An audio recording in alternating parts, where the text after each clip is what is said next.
All right. Welcome to the Mindfully Gay podcast. I'm Jerry, and this is. I'm John. And we've had a bit of a hiatus between trips Yeah. and Being sickness. sick, yeah. But we're back recording. We are full steam ahead on our retreat. Yeah, very excited. I think we have some really exciting ideas like Thai massage. Consolidating things, creating some really fun activities as well as introspective activities. And so go to the website, mindfullygay.com, and go to the event page, and you will see the link to the retreat. It's space limited, so don't hesitate. That's right.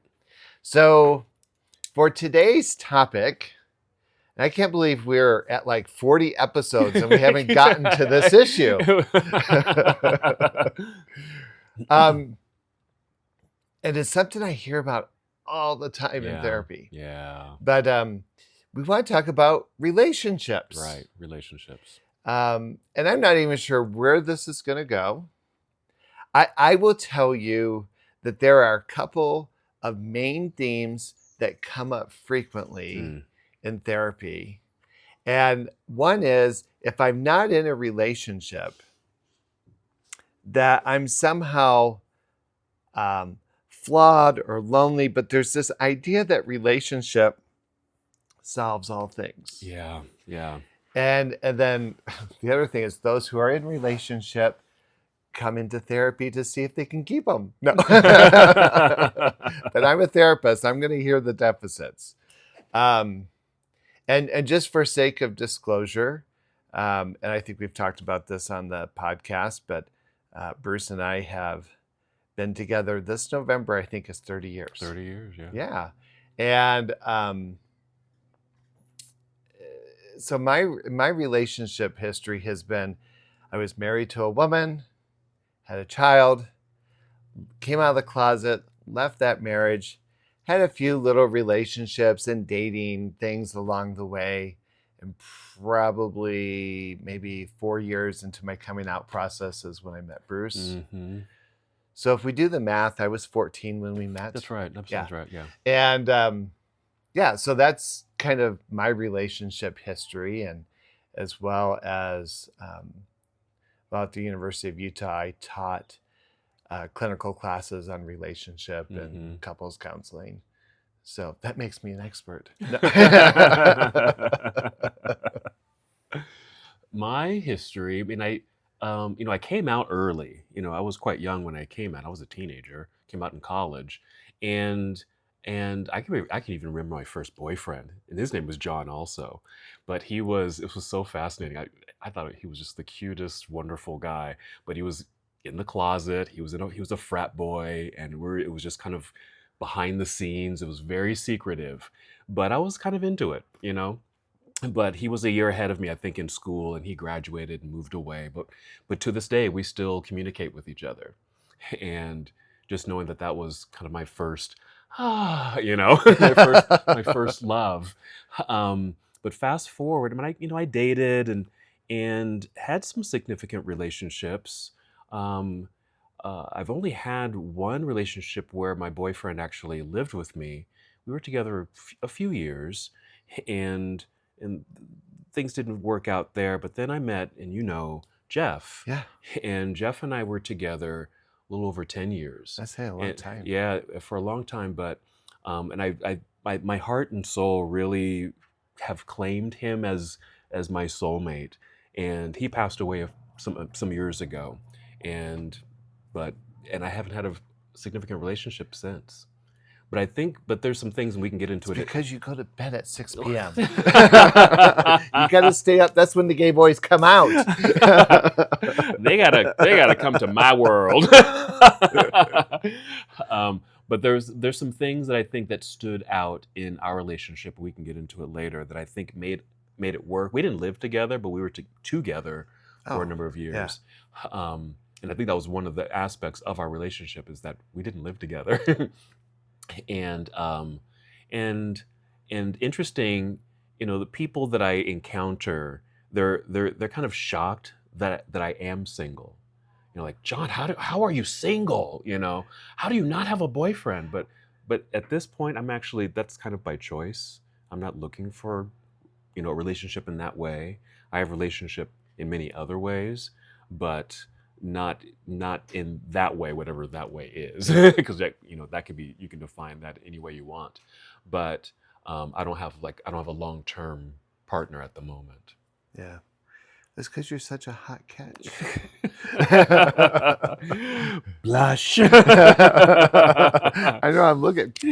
Look at you. This is John. He lives in Sugar House, Utah, and he's available. I'm single, boys. But one thing I always kind of admired about you and Jeff, and I have a straight couple who are friends of mine, who they've been married probably close to 20 years, if not 20 years, but they live in separate households. And what's interesting about their relationship is they always feel fresh. Like their infatuation and love for each other is just so evident. Yeah. And they spend a lot of time together, but I think it's that sanctuary time. And I would tell you, Bruce and I feel incredibly close to my partner. And yet I also recognize that there are times when we both like our space. Yes. And space is so important to our individuality. Yeah. Yeah. So with that kind of laid out,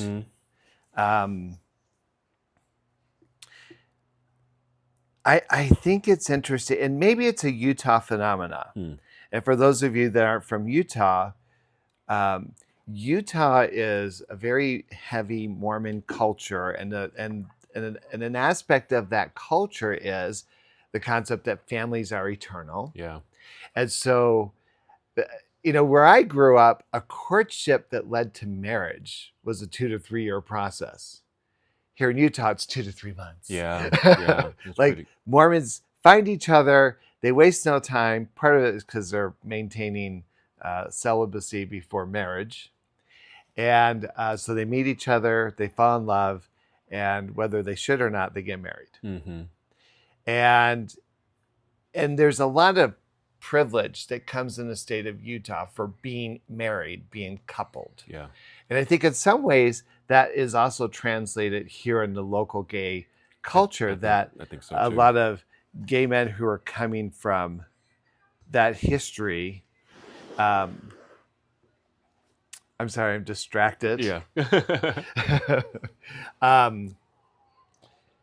I think a lot of people who come from Mormon history bring that into their gay lived experience and start to think that the only valid and legitimate way for them to exist is to be in relationship. Yeah, yeah. I see that. I have some friends who were born and raised here, and so they grew up Mormon, and I think they had that same trajectory where they got married early, had kids right away, and that kind of thing, and then somewhere along their personal self-discovery, they just, oh, I'm gay, and got divorced, and now are in gay relationships, but their gay relationships kind of look like kind of a straight Mormon relationship, and I just really just picture that as, well, that's what they know.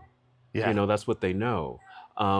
It's like, even like when they were dating, it was like it was almost like a rush almost to get married and to be, in relationship and be a couple and live together and just do the whole marriage thing. And in these cases, because they were married and have kids, so they have kids, Yeah. and now grandkids and things like that. So it's very interesting how, there's this mirroring of, a gay relationship here, especially if the gentlemen were born and raised here and lived in that culture, that kind of mirrors, a straight Mormon, couple in a relationship here. Yeah. Very interesting. So I guess I want to put that out there because I think the distress that I see with a lot of folks who are not coupled is this idea that they're less valid or legitimate. Yeah. Or that somehow the scope of happiness comes in having a shared relationship. Mm-hmm. And I know people don't ever believe me when I say this, but it's like, I don't know that relationship resolves those issues. Yeah, yeah, I would have to agree with that. Do you fall into, or do you run into folks, whether it's in therapy or outside of therapy, single men, gay men, like, I gotta find a boyfriend. I gotta find a boyfriend. I need a boyfriend. Yes. Yeah. My problems in life are in relationship to not having a partner. And if I just had a partner, then it's going to solve feeling lonely. It's going to have somebody to do something. It's interesting. We create these interesting Yeah. Prince Charming. Charming, Yes. right? Got To it. show up. Yeah. Prince Charming is the toilet paper guy. um, it's almost like everything that I have some angst about is somehow related to the idea that if I have a relationship, that resolves it. Yeah. And and then there's this interest, like you said, there's this interesting template that comes from a heteronormative concept of relationship, Right. that is somehow ideal or normal. Mm-hmm. And one thing I like to point out to people is, first of all, the heteronormative narrative is not working for straight people. Not yours. One Mm-hmm. out of two relationships end up in divorce. Right. So why do we want to replicate that other than some obnoxious addiction to some outdated story that doesn't work for anyone? Exactly. Yeah. It's fascinating. Like, do, do you then kind of quiz those folks? Like, well, what does that really resolve? And have them even kind of take a step back and, look at relationships around you. What do they look like? Would you want those same kind of relationships, or are you looking for something different? Yeah. And um, it's just hey, lay down. We're gonna have to cut this. Okay. Yeah, it's an interesting dynamic that we create this story that's built around this heteronormative idea. And what I like to tell people is, or this is how I envision it, Mm-hmm. the benefit. Well, I'll back up. I'll give you an example. Mm-hmm. My brother, who is pretty much a heathen atheist, could care less about God, got married in a church. Oh, wow. Okay. Right? And how many people have that wedding concept in the concept of a church? Because we're cultured to think that this has to be sanctioned in a particular way. Mm-hmm. And I think the benefit for us having been excluded from the Christian concept of slavery, right? But to be liberated from that is, as queer folks, we have been left to the business of finding our authentic voice outside of the dogma defining it for us. That's it. That is it. I think that's really the crux of this, to me, as far as gay relationship. We really have a wide open book. Yes. We can rewrite that narrative. We can rewrite that story. But you're right. We get kind of stuck in that narrative that it needs to be sanctified in in a religious way or in a church, or we just have a picture of what marriage is supposed to look like. Yeah. And it'd be interesting to be able to step out of that and look at what's beyond that. What's the potential, especially for gay men, and the world is open to them as far as what a marriage can look like, what you even call it, what you call each other, what you do with each other. I mean, it's such a. I think we have such an advantage, really. We define it under our terms, Mm-hmm. or we have that option. We have that option. Unless we've been seduced to think that the Christian dogma is somehow the right way. Mm-hmm. Right? Mm-hmm. And so I think that's the beauty of it. Yeah. And I was telling a client this the other day, sometimes people my age, they get really kind of perplexed about gender fluidity and sexual fluidity. And what I love is that I'm alive at a time where people can liberate themselves from constructs and just find their authentic flow. And I think that's true of relationship. Absolutely. Um, uh, so, well, I guess I wonder, it might be interesting to point, like, what are the norms? What are the expectations of relationship that would suggest normality or validity? Does that make sense? Like, for instance, monogamy? Yeah. Why does that sound like a wood stain? That's mahogany. Oh, thank you.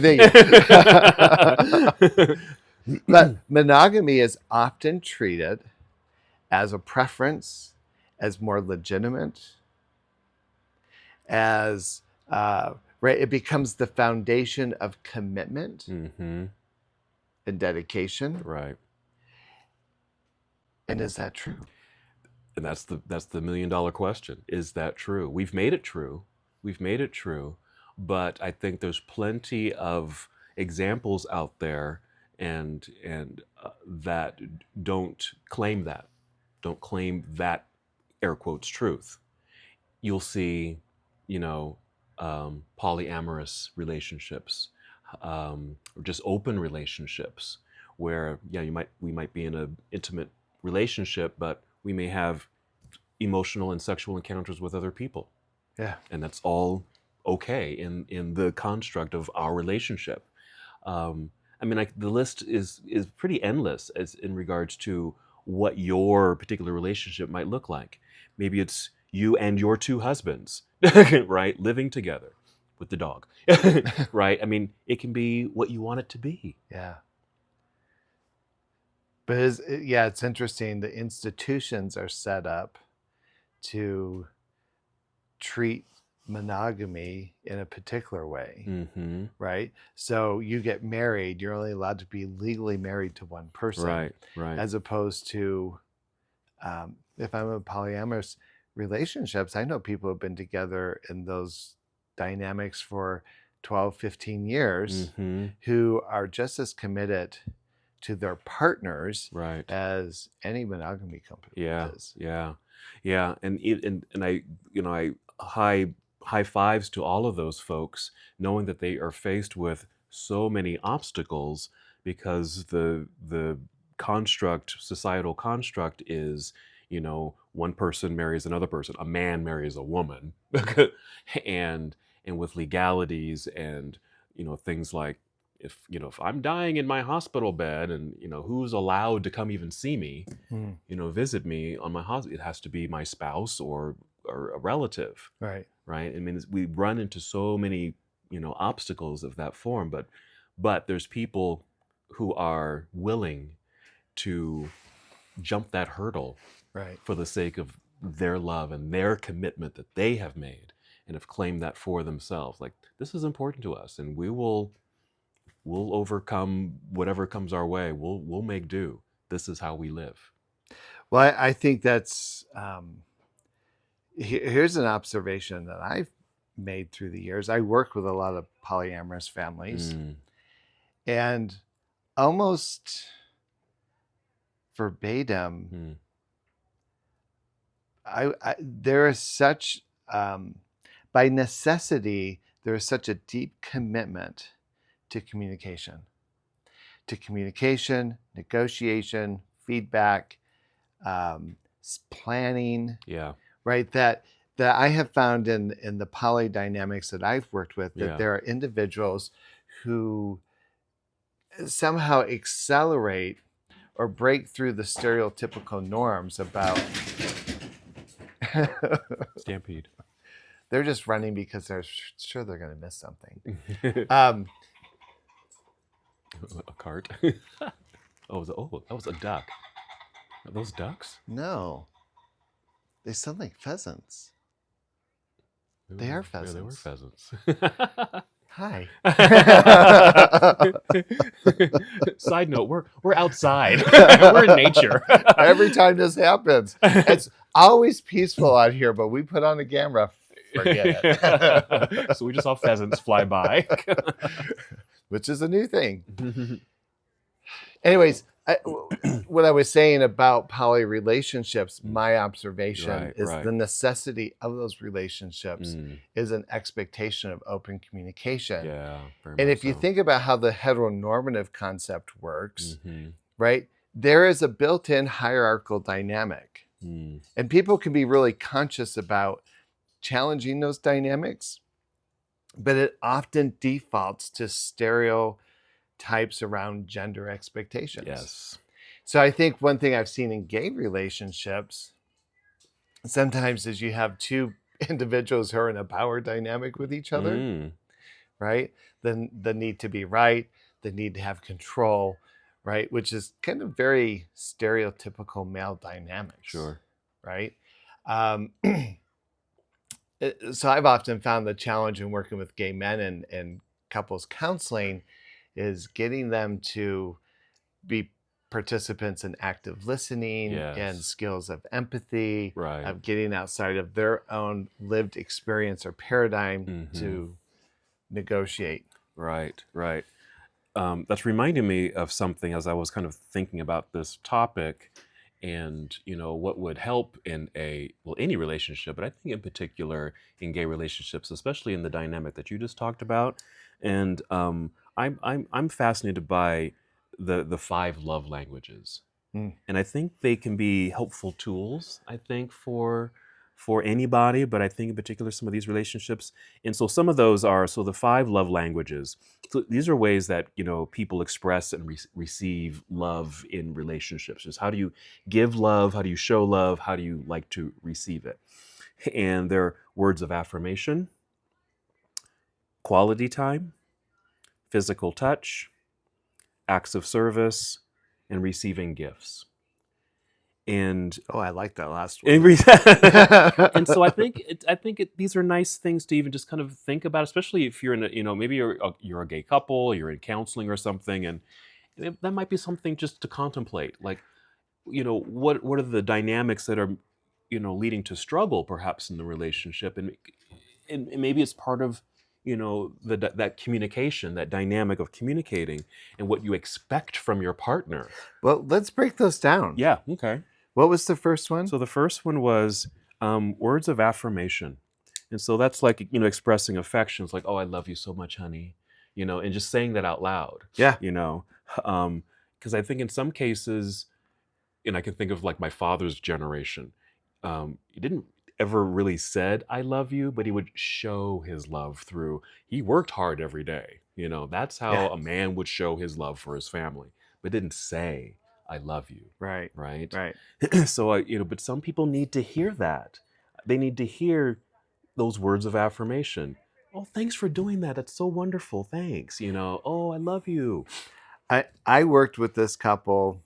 They had been together for 20 years and the dynamic was one partner was feeling somewhat disregarded or alienated. And in one session, she's like, in 20 years, I don't think you've ever said you love me. Wow. And the husband's response was, I told you I loved you when we met. Wow. And in his mind, he already put a stamp on it. Yeah. And she was like, in the absence of hearing it, was feeling disregarded, not appreciated, and had deep, right? And I can, I'll tell you, I love Bruce to death, but we are very different people. I'm Italian, Sicilian. We're very passionate people. We're very outwardly affectionate. And my partner comes from very rural parts of Nevada, kind of a rancher construction kind of background. And so I can be rather overtly flirty and often very engaged with love language. And he always looks like a deer with the headlights on. like, it registers and he banters with it a little bit. Yeah. But it's not his first way of communicating. Right. However, like take Mindfully Gay, he participates, but knowing that it's coming, his language of love is full on engagement and orchestration to make sure it flows in a good way. Yes, logistically. Absolutely. But every once in a while, I know that I have to kind of remind him. It's like, do you love me? Just need to hear it. Just say it. Yep. Say it. Yeah. Mm-hmm. So, and I would tell you that those words of affirmation are critical. Yeah. What was the other one? So another one is quality time, giving someone your complete and undivided attention. And I think, without cell phones? Okay, without cell phones, right. Like you don't text it? And I think, like you were just saying about Bruce will, when he's engaged in something, he's engaged. Yeah. And will give his full presence in that thing. And he also is able to give you space and give you that luxury of, be yourself, do your things. I'm okay. Right. So just quality time. And, because some folks, or at least one in the relationship, might just need some cuddle time, or let's just watch TV together, or let's have dinner together. Let's go out, something. Yeah. Something. Bruce and I have been together for so long that a lot of times that time together, like we just came back from P-Town and we were with some friends, but we had plenty of time where the two of us would sit on the patio or we would just have time together. Mm-hmm. And the phone was dead because everyone thought we had disappeared off the planet and weren't contacting us. Yeah. And it was very sweet. In fact, there were lovely. several times where I'm just like, I'm really enjoying this time together. Mm-hmm. Around the beach or whatever. Wonderful. I mean, I think that's one of the things I think Jeff and I really had as well. We loved being together, even though we didn't live in the same space, but we spent a lot of time together, and it was quality time. And we had a lot in common, so it was just easy. It was so easy to be with him. Yeah. And when the two of you have that same love language, then I think things can roll along pretty smoothly. But if one feels a little, I'm not getting what I need over here, there could be a little disconnect. Yeah. So I would tell you, here are some of the barriers I see people struggling with. That is, I'll just list them off: social media, Scruff, Grinder, right? The cell phone becomes this really interesting, like, have you ever been to a restaurant and you see people sitting at a table and everyone's on their phone? That just baffles me. Yeah. It baffles me. And I know sometimes I feel seduced to feel like I have to be plugged in. And I've learned to put on the do not disturb thing on my phone, which turns everything off. Yeah, me too. The other thing that's kind of interesting is we live, again, I have such angst with capitalism sometimes because it becomes this really defining part of our lives. But people get so absorbed in what they do professionally. Yeah. And that becomes the focus. And we've been so seduced by this need to have things that we turn over 80% of our existence to an employer or to the thing that we do. Yeah. And so consequently, when we sit down at dinner, we're exhausted. Yeah. And so I think it's important, or people bring home their work. Bring their work home, yeah. And whether it's physical work or just energetically bringing their work home. And there's this whole belief that the deadline or the expectations, and I think if we just revolted and just set some boundaries, like, you're paying me for 8 hours a day, not 12 or 10. Yeah. People want to say that's not realistic. It was realistic at one point in our existence. Mm-hmm. We've been seduced to believe that the validation comes from our employer. Yep. And so consequently, relationships suffer because we don't have that time together. Mm-hmm. Yeah. So I think that is something really important to look at. What's consuming your time. If you find that you can't make quality time with your partner, what's in the way? Yeah. What's in the way? And like you said, often it's work. or just these other distractions. We have so many distractions, like you said, the phones and things like that. So I think it is important to have that dialogue, whether, you're in counseling or not, just sit down with your partner. Like, we need to carve out time, Right. even if you have to schedule it, that's okay. You know, um, Tuesday night is our Taco Tuesday night with each other. Whatever it is that allows you to have that time together. If it's spontaneous, even better. But yeah, I think that's just so important. Yeah. That's so important. What was the third one? Third one is physical touch. Yeah, not important. Expressing love through physical contact, hugs, holding hands, anything like cuddling, sleeping together. Just being. What I liked, um, and I'm sure I did it with Jeff, but I know with even just some guys that I dated, I said, I think I told them I like physical touch and I like to touch. And so even just the casual, they're washing dishes, I'll probably just come up and just kind of just, my hand just brushes on their shoulder or just down their back, just nonchalantly. But that's just my way of saying, I'm here and I Mm-hmm. see you and I love you. Just that casual touch. And when I got that in return, it just meant the world. I know Bruce and I will do random hand holding. Random hand holding. Like maybe we're in the car and he might have his hand on the stick shift and I'll just kind of reach over and put my hand on his. And there's just something that's like, oh. Mm-hmm. But to be touched and I've seen a lot of people, if I were to say, what's the one myth about gay men? We like to think that gay men are always having sex. And whether it's an open relationship or not, the sexual contact between two people in a committed relationship cannot be replaced by recreational sex, by masturbation, or any other form. There's something about the connection of two people physically and Yes. intimately that is powerful. Very powerful. Um, and not to be taken lightly. And I can tell you how many times I almost always ask people who come in for couples counseling, tell me a little bit about the intimacy between the two of you. Yeah. And I'll say, oh, well, it's been a couple of months or it's been a couple of years. Wow.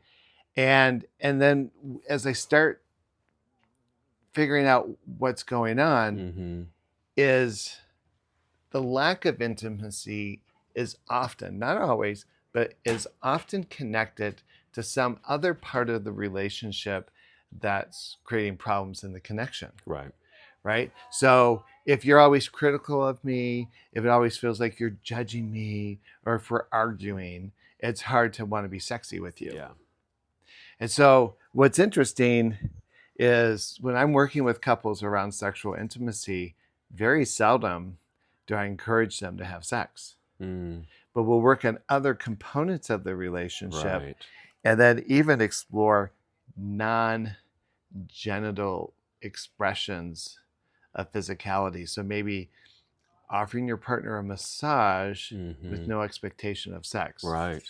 And what's funny is clients always come back and say, we had sex. Because it might just lead to that. But but it can start with just reintroducing that aspect. One of the things that I do with, I teach nude yoga and I also have these tantra kind of classes.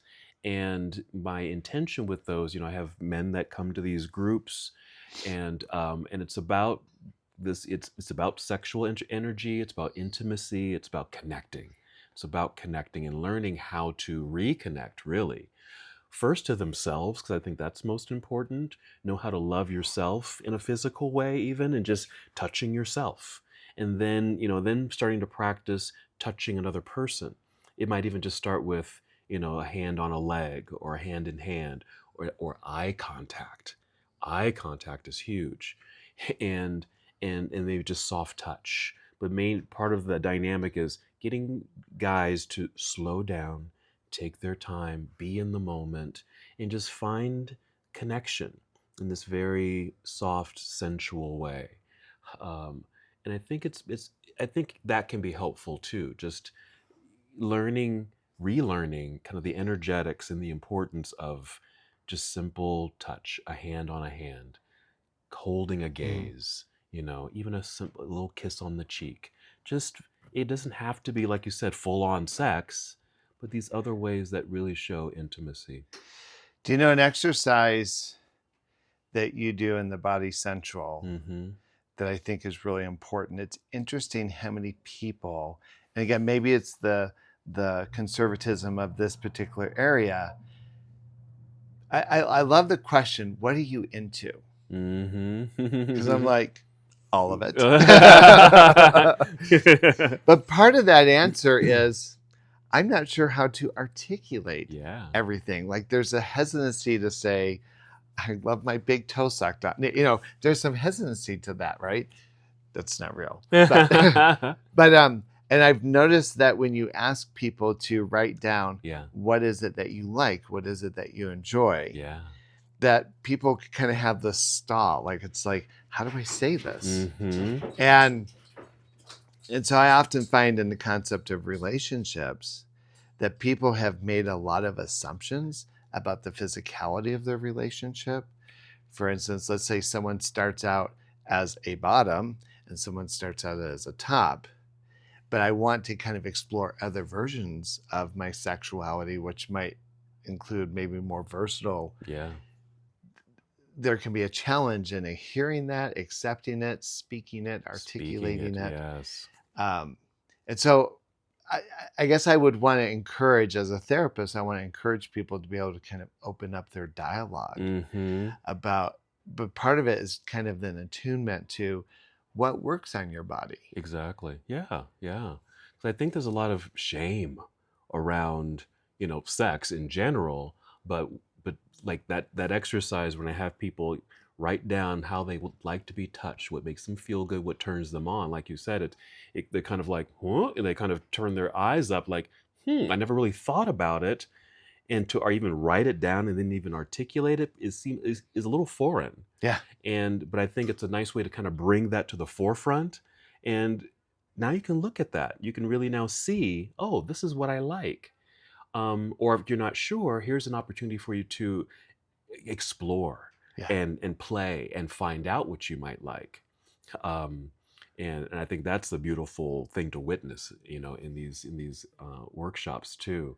But yeah, there's a lot of shame around, like, I do like having my toes sucked, but cringe, but that might be someone else's kink and they dig it, like, yeah. Okay.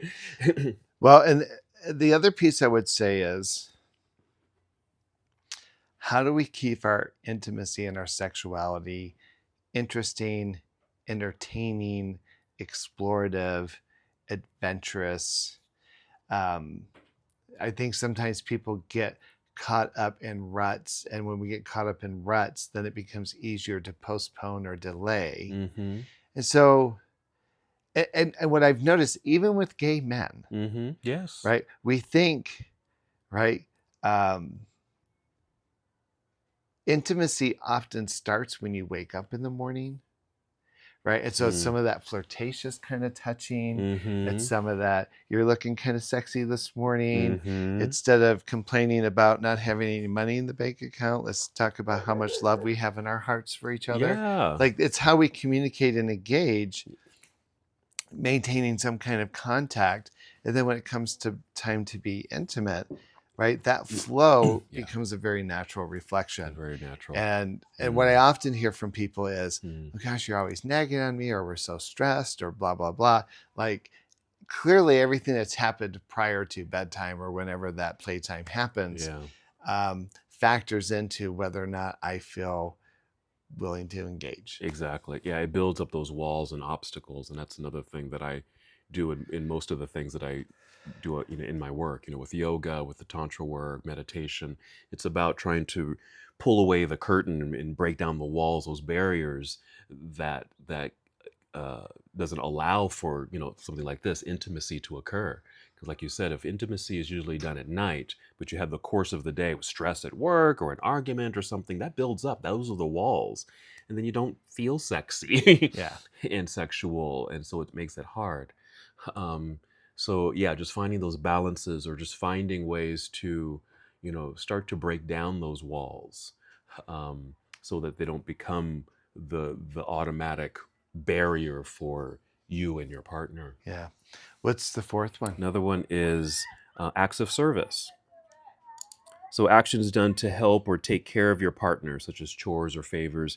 Even like I was saying, like my dad. My dad was a hard worker, and that's how he showed his love. That's active service. This is how he serves his family. This is how he takes care of his family. This is how he loves his family. So it's things like that. But even domestically, it's doing the dishes and taking out the trash or things like that. Yeah, active service. I'm thinking that's certainly like Bruce's love language is very much that. Like, Yeah. um, and when I think of his family, clearly that's kind of a family cultural trait. Mm-hmm. You do what you can to support and sustain a particular way of life. Right. And I think it's mine too. Like I certainly like to find opportunities to make the load light or to surprise. Mm-hmm. Um, Yeah. And I think for some, they may feel like it's their duty to do that, especially kind of the male culture, the masculine culture, like that's their duty to do that. But I find like with Bruce, there's a passion around it. I get the sense that he likes to do it. I mean, he's always doing things around the house and painting and the yard work and all of that, and he'll sit and kind of tell you all about what he did. But there's a joy in doing it. It's not a chore for him. He enjoys doing it. Yeah. I know that what's interesting, like with Mindfully Gay, that's kind of like our project, Mm-hmm. right? And when we do a retreat, I certainly think about all the things we need to do. And because we do it here at the house, I let Bruce know what's happening. Right. Yeah. And it's interesting. It's like he takes some pride around, well, what's my marching orders? Like, what do I need? He'll get the meals going. Yeah. He'll orchestrate those things. Such a dear heart. Such a dear Yeah. heart. And I don't ever go into it with the expectation, because again, it's the thing that I've committed my heart to. Mm-hmm. But because he knows it's important to me, Yeah. he shows up in that way. Exactly. I mean, that's love. I mean, Yeah. I get chills. Yeah. Just the goosebumps with that, because I can see that. I feel that. Yeah. Yeah. Then the last one is gifts. Receiving gifts. Receiving gifts. Receiving gifts. Do you resonate with that one, Mr. Jerry Buie? I like expensive gifts. The more expensive it is, the more love I feel.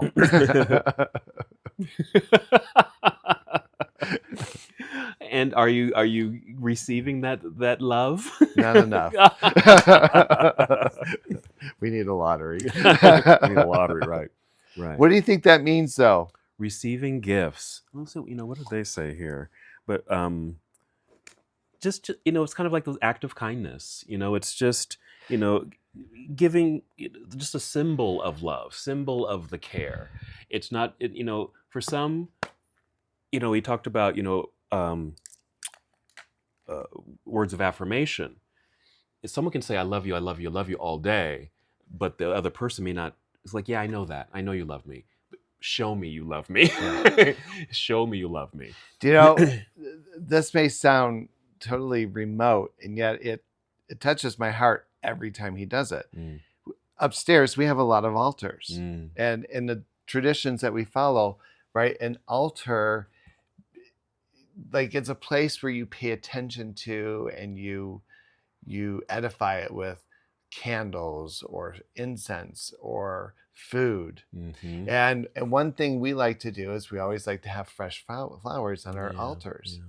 And I work till early evenings, and jumping in the car and going to the grocery store to get flowers is just burdensome for me. But Bruce will, every time he goes to the grocery store, he kind of knows when I need flowers. And so he'll always bring home flowers that I can then cut, take care of, and put on the altar. And I just, every time he does that, I just have this, oh. Oh. And it's a very simple thing. It's not expensive or anything. And then I know for me, I love to give gifts. Mm. Like I'm quite stealth. We have a friend who just had a birthday, and several months ago, he talked about this comedian that's going to be in town and how much he loves this comedian. And um, well, I thought, "Oh, I'm going to buy these tickets and then find a birthday or a holiday I can give him, Yeah. right?" Yeah. And I love that. And that's Yeah. with Bruce. I love to kind of pay attention. Yeah. And at some point, he'll say, like, for instance, this might seem like a stupid gift, but he's always complaining about our culinary knives Oh. because I put them in the dishwasher. Yeah. And to him, that's a sin. So I talked to a friend of mine who was in the restaurant business, and I said, I need a set of good quality Good knives. knives, yes. Got these great knives, got a little thing he could wrap them up in. Mm-hmm. You would have thought I gave Bruce like a chunk of gold. Yes, absolutely. And so I love it when people receive something that like they want it, but they weren't necessarily going to go out and get it for themselves. Yeah.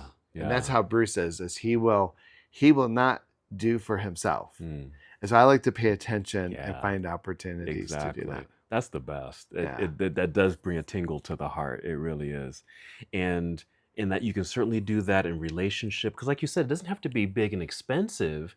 Just simple things, a little love note. I'm thinking about you. You know, yeah, a Post-it note on the refrigerator or on the bathroom mirror. I mean, it's just little things like that. And just like, oh, he's thinking about me, you know. I'm sure I was thinking about, my own love language, because even though I'm not in a partnership right now, I have a lot of friends and close friends who I love, and other friends, and so my love language is I love to bake and cook. And so I like to cook for people. I love to bake for people, and I noticed you didn't bring anything today. nothing today. Bitch. No. But that's my way of showing I appreciate you, I love you, because I don't do that for everybody. The sourdough bread is amazing, and the chocolate chip cookies, he loves you with those. And then just to kind of flip the script a little bit, when I'm seen in the same way, how do I explain this? When, like you said, it's so like you're stealth about giving a gift. You really listen, you pay attention. I think that's key. You pay attention because the person may not buy for themselves, and but you're listening. It's like, they mentioned that comedy or that comedian or those knives or whatever it is, and you get that gift and really surprise them, and I think that person is really, they felt seen. Because I love to bake, I have like one of my yoga students. She's always like bringing me little recipes. Like, oh, John, look at this. Look what I found in this magazine. I'm like, you're speaking my language, and for like Christmas, she brought me this beautiful gift basket just full of baking items. I'm like, you are so speaking. This is exactly what I want. I get sweaters and socks and other things from other people. I'm like, this is nice. Yeah, Sweet. Yeah, but when it's a package of flour, cookie cutters, I'm like, I'm in heaven.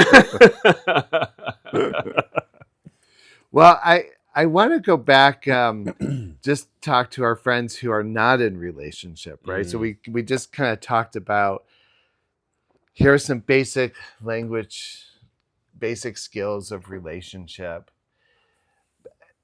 But I want to go back to this idea of the validity around being in relationship. And here's what I would say is, being single requires me to do a layer of work, right? And I often think that layer of work is around self-acceptance, understanding myself, validating myself. Right? That's kind of individual work.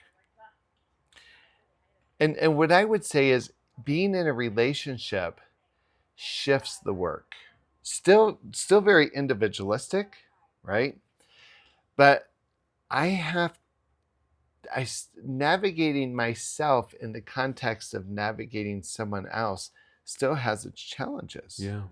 And, Bruce and I have been together for 30 years, and I would tell you that there are times where individualistically we may feel lonely, we may feel somewhat isolated. We're not always fully engaged with each other. And then there's some times where we're just in complete celebration of being together. Right. I don't know that being in relationship has resolved anything, but it does shift the focus a bit. And I think makes it even so. Relationship doesn't resolve anything; it just shifts. It shifts. Yeah, Yeah. It's a different perspective of living. Yeah. I think we can even step back a little bit. It's just even just how we label, relationship, couples, being single. I think we can even kind of step back, and if we can maybe lightly erase those terms for a moment, you might have a different perspective of what being connected with someone really is for you, because I see like you and Bruce, and I had this with Jeff. We were still our whole individual selves, and myself was enhanced by his company and his connection to me and my connection to him. It was a different perspective on how I even just saw myself. There was a movie, I think it was with Tom Cruise. I forget who the female was, but at some point there's a line that says, "You complete me." Oh, yeah. And I just want to hurl when I hear that. It's like Jerry Maguire, I think. It comes Yeah. from that, I was going to say Toby Maguire, but Jerry, yeah. Or I found my other half. Yeah. So is there half missing? Yeah. Yeah. And what makes you think finding this other half or my better half? My better half. Yeah. All those terms are really. I literally in therapy sessions will get up and slap people with this. It's like, not in my office. Yeah. Right. Okay, I don't really do that. But there's an excellent book. It's been around for 100 years. Probably most people don't know about it, but I remember reading it and being really profoundly shifted by this book. And there's a workbook that goes with it. It has some really great exercises. But the name of the book in and of itself is provocative, because the name of the book is Intimacy and Solitude. Interesting. And the author's name is Stephanie Dowrick. Okay. And the premise of the book is that in the places of solitude, of singleness, if you will, is the opportunity to know yourself and to complete yourself, to find this place of internal validation. Yep. And her argument is that relationships work best under the concept of solitude, coming to know yourself, whether in or outside a relationship, but finding that sense of interdependency or independence. Yeah. And then bringing two complete people together who don't feel a need to absorb each other. And so I kind of envision it as like a scrotum. You have two circles encompassed by a broader circle. Yeah. Okay. Sometimes you see relationship as like the two intersection. circles. Yeah. And she has just kind of separated the intersection and said, there's person A, person B, and then the relationship becomes kind of subject C. And I really like that idea, because what I see in the challenges of relationship is that people are trying to resolve their issues through each other. Right. Right. And so in terms of being single, right, what a beautiful opportunity to find the inner orchestra, to find the inner symphony, to find all the pieces of you that are whole and beautiful and coming to love your body, your spirit, your mind. And then recognizing that is an offering that you share with someone. You don't give it up. You don't negotiate it away. Yeah. you bring it to the table, Yes, and absolutely. you honor it. Mm-hmm. And if I'm in relationship with you, I'm going to honor who and how you show up in the world. Exactly. Yeah. I guess, Bruce and I are fairly different people. And I think in our relationship, we've come to respect the individuality of each other. Yep. And yet, you tell me as an outsider, sort of, but I think our relationship in and of itself is a identity, It like is. how It we is. move and Absolutely. flow. Yeah, Absolutely it is. Absolutely it is. And that's a wonderful way to look at it. It's an identity. It has life. It has a purpose, and you get to live within that and experience it and shift it and change whatever it is. But again, yeah, it's these two individuals with their unique selves, and get to orchestrate what that looks like. It is an identity, and I think that's a yeah. wonderful way to look at that. Well, and I think the key to that is Bruce and I, and again, it's through these shamanic paths, right? The ceremonies, the plants, what like even though we both work in these traditions, how the medicine reflects through me, shows up through me, how I relate to it is mine. Is yours. And how Bruce works with his is Is his. his. I can't do what Bruce does. Right. And Bruce can't do what I do. Right. I mean, we could go there, but there's no need There's to. no need to. Right.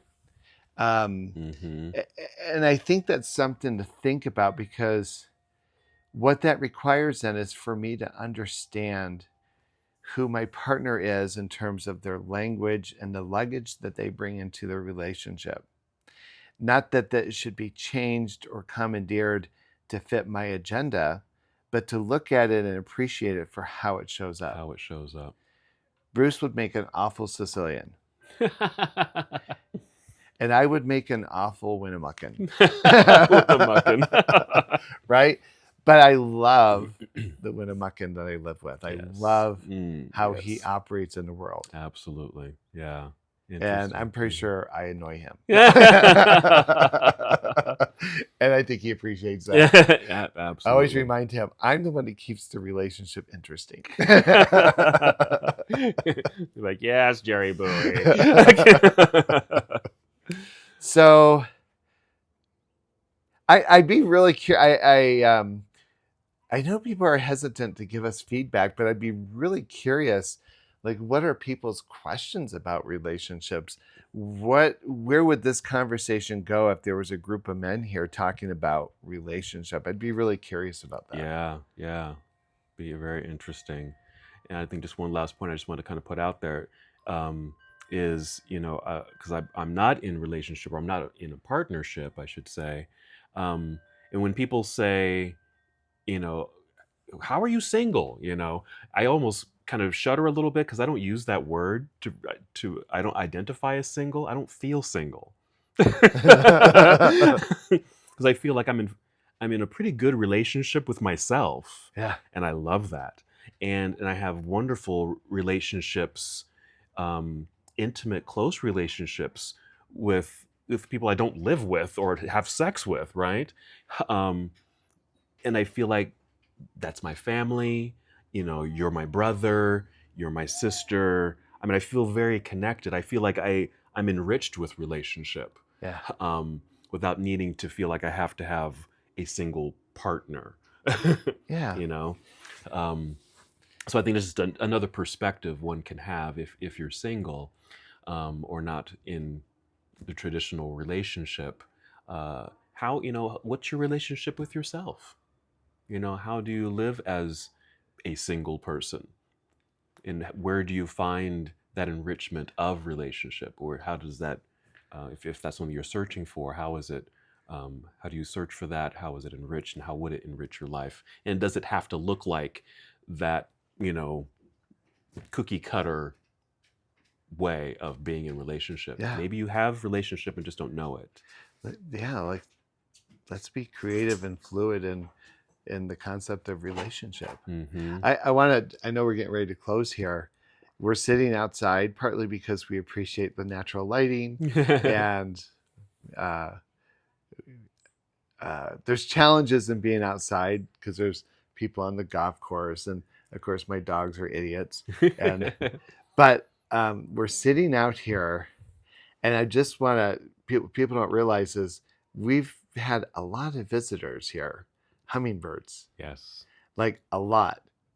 And the archetype of the hummingbird in a lot of native traditions is about the representation of joy. Oh. In South America, the hummingbird in the Amazon is like as sacred as the eagle is to the Native Americans, that's right? That's right. It brings a healing medicine. Mm-hmm. And I've been kind of watching the hummingbirds and Mm-hmm. almost a little distracted by them, but they've been very evident in this conversation. Mm-hmm. To be considered in whatever way you want to. But I would like to think that in this conversation about relationship, right, we've talked about relationship with self, relationship with partners, creative relationships, dynamics of relationships that can be useful. But one thing I often like to draw attention to with my clients is, does your relationship bring you joy? Doesn't have to be a constant, but in your quiet reflections, as angry as you might be or as frustrated as you might be, is the overarching narrative of my companionship one of joy? Yes. And I think that's something to consider, because I Very think we much. get into relationship and we think of it as a final call. And I just want to encourage people to be willing to find joy in their life in whatever way that looks. In whatever way that looks like. So, great ending. Great place to pause right there. Give us feedback, give us comments about this. What does your relationship look like? What are your questions about relationships? Contact us through TikTok. We're on TikTok. Yeah. Instagram. So TikTok is just at mindfully gay. Is that correct? Instagram at mindfully_gay. You can certainly go to our website, mindfullygay.com. See all our events. We got the retreat. We're excited about that. But just reach out. We know that you're listening to us. We run into a lot of people out there who have been listening, and we really appreciate your ear. And we also want to hear your voice. Yeah. The vision of Mindfully Gay isn't to just talk to an audience, but to have conversation. Yeah. And so whether you agree with us or not, let this spark dialogue with you and your friends. And until next time, we'll see you on Mindfully Gay Podcast. Thank you for tuning into this episode of the Mindfully Gay Podcast. If you enjoyed our conversation today, please remember to hit that like button and subscribe to our channel. This way you won't miss out on any of our upcoming episodes, where we continue to explore fascinating topics and share meaningful stories. Your support means the world to us. See you in the next episode.